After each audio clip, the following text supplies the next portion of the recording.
Hi, it's Nicole. This is the episode 3 of Nicole's commentary on Julius Caesar by Shakespeare, and let's look at the theatre production side of things. We looked at the themes and characters of the play in the first 2 videos. Today I'd like to introduce you to 2 theatre productions that I watched recently. One live show by the Royal Shakespeare Company and one recorded show by the British Theatre on National Theatre at home. For each production, I'll mention 2 things: the visual style as well as the cast and the interpretation of the characters. I'm fairly new to the theatre world. Everything is fascinating and magical. The 2 productions are very different in style and give different flavours to the play. Both use contemporary settings and costumes. No one is wearing robes. Visually, the RSC production is more stylized than British Theatre. The RSC one is more like a piece of modern art, minimalist, bold and playful. British Theatre is extremely realistic. I will explain. I loved both. I feel so fortunate to be able to watch both almost back to back. I want to show you some pictures and a short clip from the trailer. All the production photos and the trailer video are from the theatre company's website. I didn't take any screenshots from the recorded British Theatre show, obviously, and I will not show you too many images because, first of all, if you want to see, they are available on the internet. But more importantly, I want to encourage you to watch it yourself. So firstly, the RSC production. I am very impressed by the visual presentation. The play is on tour all over England. When the play is on tour, my first question is always, how are they going to recreate the stage and make use of the venue in each city? Because they could design something really fancy for Stratford-upon-Avon, but would it still look the same in a Grade 1 listed theatre built in the early Victorian era in my city? The answer is yes, and this is one of the things I loved most about this production. I don't know how it looked in Stratford or in other cities on this tour, but it was stunning. They created this multi-purpose giant box and carried it from city to city, I presume. It worked really well. It was extremely clever and effective. It was a solid box at the beginning, and the blank wall was used as a projector screen. And musicians stood on the top with light from the back and looked a bit like a rock concert. Then it was turned around and revealed a space that represented the interior of a house. Then it opened up more, and in the end it became a transparent frame, spinning like a dream. At one point, it housed all the dead people. Visually, you see all the dead people in one place. I haven't realized this before watching this arrangement. Caesar, who loved Brutus, Brutus' wife, Brutus' fellow conspirators, fellow soldiers, good friends, Cicero, Cassius, everyone ends up in this box, dead, except Brutus. Brutus is played by a woman. She looked so lonely and tired on the living side of the stage, still struggling through the wall, while everyone she loved was in that box, looking bright and carefree and happy.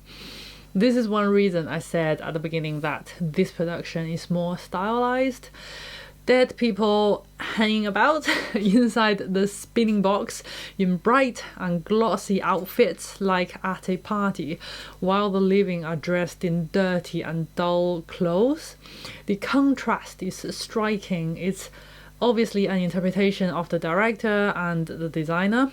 I love how much room there is for interpretation, not only of the characters but also the visual elements, and the effect is thought-provoking. What does this stage design say about the living and the dead, about Brutus and his cause, about the cost of his decision? Let's talk a bit more about the practicality of dying on stage. I heard somewhere that for very practical reasons, Shakespeare often makes sure when there's a dead body on the stage, there are enough people alive to carry the body off stage. For example, after Caesar dies, all the conspirators leave the stage to the market, and Antony is alone for his vow of revenge. What does Shakespeare do to end the scene? A messenger arrives at that point to say Octavius is coming, and then helps Antony to carry the body away. But for the RSC production, when people are killed, they lie down for a bit, they just stand up and walk away themselves, like spirits rising. It's another example of a stylized production. It's not realistic, it's not representing death in a way that is accurate or true to life. Dead people don't stand up in real life, but I like the hopeful image it gives, especially when combined with the colorful figures in the box I just mentioned. Here's one more example of the stylized production. There's no blood and no weapon. So how do they show that Caesar is wounded and killed? The blood is represented by black paint, hence the poster image. In the theatre, I couldn't quite see where the black paint came from. The conspirators surround Caesar and smear black paint all over him. It's visually very bold and effective.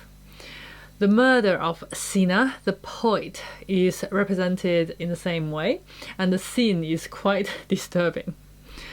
I didn't realize this until I watched this production, and when you watch it, it's very obvious. The first appearance of blood, so this black paint, is on Brutus' wife, and obviously the last person to die is Brutus himself.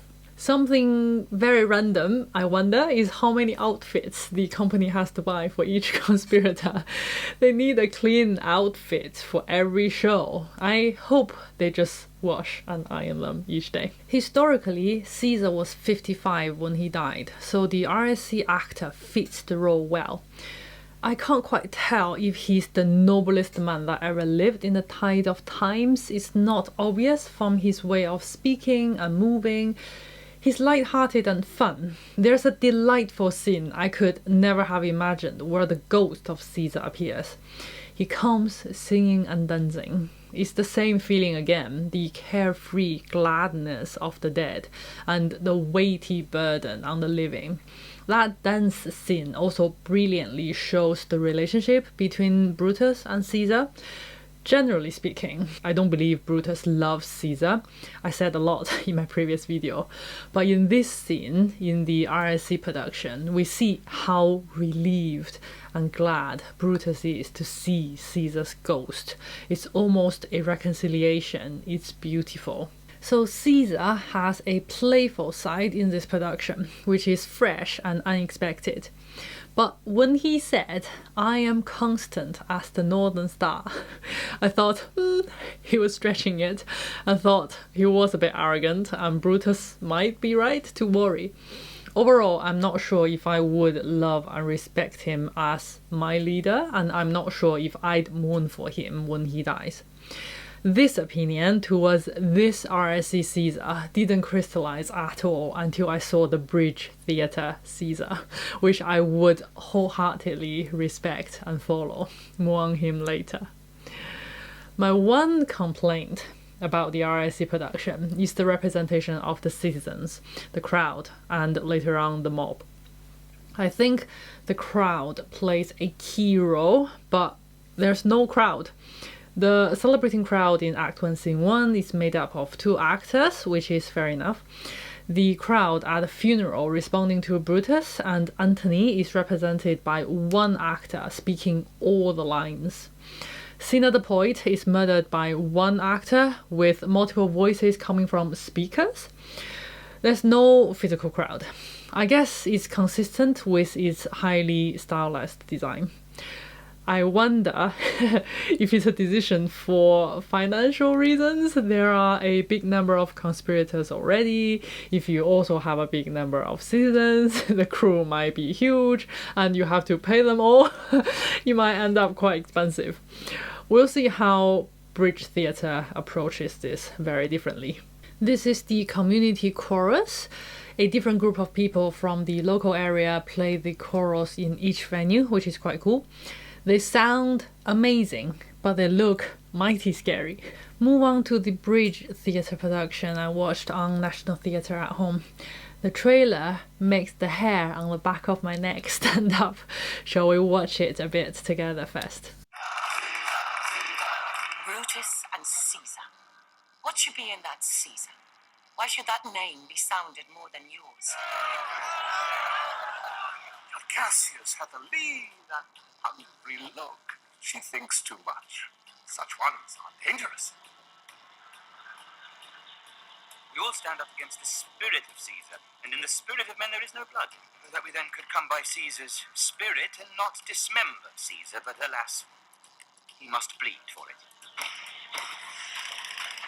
Were I Brutus, Brutus Antony, there were an Antony could ruffle up your spirit and put a tongue in every wound of Caesar, that would move the stones of Rome to rise a mutiny.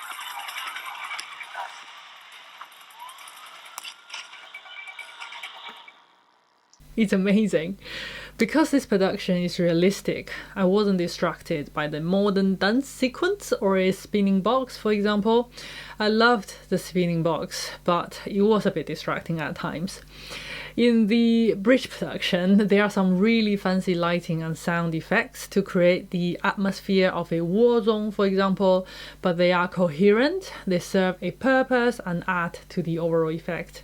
As a result, I paid a lot more attention to the characters. Overall, the atmosphere is electrifying, as you can see. Let's talk about the cast and characters. I love Bridges Brutus and Cassius. Both are amazing actors. I think Mark Antony a bit too old. I like Antony as a young man. He's given to sports, to wildness and much company. I think a younger man would look more fitting. Now Caesar. There's so much room for the interpretation of Caesar. He can either be a great man or a proud pig. I don't know how old is the actor playing Caesar, probably in his 70s. There's some marvelous acting. As I said, I genuinely love the old man, even just by watching him for 2 short scenes. I did not look forward to the assassination at all, and when it came, the shock on his face when he saw Brutus pointing a gun at him was heartbreaking. Why, Brutus? How could you harden your heart so to do it? Next is the friendship between Brutus and Cassius. I love Act 4 in this production, the conflict between Brutus and Cassius especially. The actors are so good, it doesn't look like a show at all, it looks like real life. I love their friendship and how the enormous pressure of facing a losing battle and death makes their friendship stronger. After shouting at each other in anger, they can reconcile and cling to each other because they have no one else in the world. I find Cassius' words especially moving. There's my dagger, and here my naked breast. Within, a heart dearer than Pluto's mine, richer than gold. If that thou beest a Roman, take it forth. I that denied thee gold will give my heart. Strike as thou didst at Caesar, for I know when thou did hate him worst, thou loved him better than ever thou loved Cassius. They really are friends. Cassius might have been manipulative in Act 1, and if it were not for Cassius, Brutus would not have had such a tragic end. But by Act 4, I forgive him for the love and constancy he bears Brutus. I quite like it when Cassius is played by a woman actor.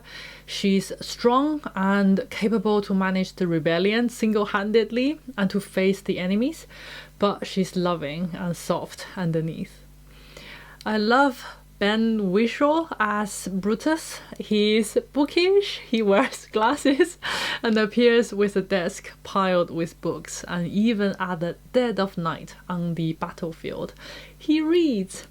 I love the guitar solo by Lucius and the short pause when Brutus says, "If I do live, I will be good to thee," probably knowing he will not live.